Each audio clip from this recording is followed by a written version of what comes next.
Good morning, everybody. Your class start now. আগের ক্লাসে তোমাদেরকে ওয়েল্ডিং এর জয়েন্ট কতগুলো আছে সেই সম্বন্ধে ডিসকাস করেছিলাম। নিশ্চয়ই তোমরা জেনে গেছো যে কত রকম ওয়েল্ডিং জয়েন্ট রয়েছে। তো আজকের ক্লাসে ওয়েল্ডিং এর পজিশন, মানে যখন আমি ওয়েল্ডিং করছি বা তোমরা যখন ওয়েল্ডিং করবে তখন একটা পজিশনের দরকার হয়। সেই পজিশনে আমরা বা আমাদেরকে যখন কোনো ইন্ডাস্ট্রিতে জব করতে দেবে তখন একটা পজিশন মেনশন করা থাকবে, সেই পজিশনে কিন্তু তোমাকে ওয়েল্ডিংটা কিন্তু করতে হবে। তো এসব দেখা যাক কত রকম পজিশন রয়েছে। মেনলি ওয়েল্ডিং এর পজিশন রয়েছে চারটে, ঠিক আছে। তো এই চারটে পজিশনের মধ্যে প্রথম হচ্ছে তোমার flat or down hand position. Flat and down hand পজিশনটা হচ্ছে খুব ইজি পজিশন। যখন আমরা ওয়েল্ডিং শুরু করি ফার্স্ট আমরা ফ্ল্যাট বা ডাউন হ্যান্ড পজিশন দিয়ে কিন্তু শেখাই। তো flat and or down hand পজিশনটা হচ্ছে তোমার সবদিকে ইজি পজিশন, মনে রাখবে। এই পজিশনে ওয়েল্ডিংটা করবে কিভাবে, এইভাবে ধরো একটা সাপোর্ট এটা প্লেট আছে, এইভাবে তুমি হোল্ডারটা ধরে এইভাবে তুমি ওয়েল্ডিং করে এদিকে যাচ্ছ, এটাই হচ্ছে ফ্ল্যাট আর ডাউন হ্যান্ড পজিশন।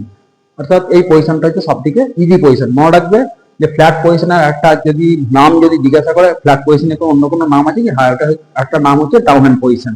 আর সবথেকে ইজি পজিশন কোনটা ওয়েল্ডিং এর, ফ্ল্যাট বা ডাউন হ্যান্ড পজিশনটা হচ্ছে সবথেকে ইজি পজিশন। নেক্সট আসছে আমি হরিজন্টাল পজিশন। হরিজন্টাল পজিশন বলতে তোমার এই পজিশনে তোমার প্লেটটাকে রাখা হবে, দিয়ে তুমি ওয়েল্ডিংটা করবে জাস্ট এইভাবে তোমাকে ওয়েল্ডিংটা করে যেতে হবে। অর্থাৎ left side to right side পজিশনে এইভাবে তোমার প্লেটটাকে রাখলাম, তারপর আমি জাস্ট এইভাবে কিন্তু ওয়েল্ডিংটা করে যাব। তাহলে এটা হচ্ছে হরিজন্টাল পজিশন। তোমরা নিশ্চয়ই হরিজন্টাল ব্যাপারটা জানো, ভার্টিক্যাল হরিজন্টাল। তো এই হরিজন্টাল পজিশনের পর আসছে ভার্টিক্যাল পজিশন। ভার্টিক্যাল পজিশনটা হচ্ছে এইভাবে প্লেটটাকে রাখবো আমি, অর্থাৎ লম্বা লম্বি করে প্লেটটা থাকবে, ঠিক আছে। লম্বা লম্বি ভাবে প্লেটটা রেখে পড়ে আমি যখন ওয়েল্ডিংটা করছি তখন সেটা হচ্ছে ভার্টিক্যাল পজিশন।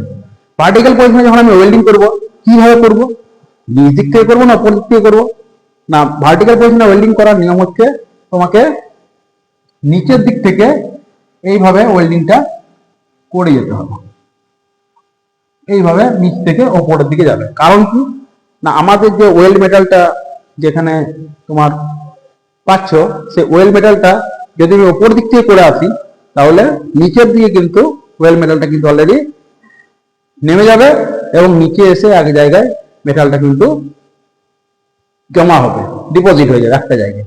তো সেই কারণেই আমাকে কিন্তু নিচ দিক থেকে ওপর দিকে, অর্থাৎ bottom to upper, bottom to upper, bottom to upper, নিচ থেকে ওপরের দিকে যাবে। বোঝা গেল? নেক্সট আসছি ওভারহেড পজিশন। ওভারহেড পজিশনটা কি না, আমরা অনেক সময় যখন ওয়েল্ডিং করতে হয় আমাদেরকে তখন কিন্তু মাথার উপরে এই পজিশনে আমাদের কিন্তু ওয়েল্ডিংটা করতে হয়, ঠিক আছে।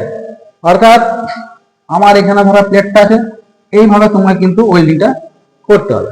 তো সেই পজিশনটাকে আমরা বলবো ওভারহেড পজিশন। তো এই ওভারহেড পজিশনে ওয়েল্ডিং করাটা একজন ওয়েল্ডারের পক্ষে সত্যিই খুব ডিফিকাল্ট, কারণ এখানে একটা আমাদের লাইফ রিস্ক থাকে। আমাদের বডির ওপর তোমার যে আর্ক গুলো সৃষ্টি হয় সেই আর্ক থেকে তোমার মানে স্পেটার আর এগুলো সব আমাদের বডির উপরে এসে পড়ার চান্স থাকে। ওই জন্য আমাদের যে ওয়েল্ড মেটালটা গলে আমাদের বডির উপর পড়ে যাওয়ার ভয় থাকে। তো সেই জন্য এই ওভারহেড পজিশনটা খুব টাফ পজিশন। ওভারহেড পজিশনে ওয়েল্ডিং করাটা খুব টাফ এই কারণে। তো বুঝতে পেরেছো তোমার নিশ্চয় যে ওভারহেড পজিশনে ওয়েল্ডিং করাটা কেন টাফ। যখন আমি ওয়েল্ডিং করছি বা তোমরা যখন ওয়েল্ডিং করবে তখন ওয়েল্ড মেটাল গলে গলে নিজের বডিতে পড়ার চান্স থাকে, ওই জন্য ওভারহেড পজিশনটা হচ্ছে একটা খুব টাফ পজিশন। তাহলে বুঝতে পারলে ওয়েল্ডিং এর পজিশন কতগুলো, ওয়েল্ডিং এর 4টা পজিশন রয়েছে। একটা আমি আবার রিপিট করে দিচ্ছি, flat or down hand position, horizontal position, vertical position আর ওভারহেড পজিশন। বোঝা গেছে? Thank you.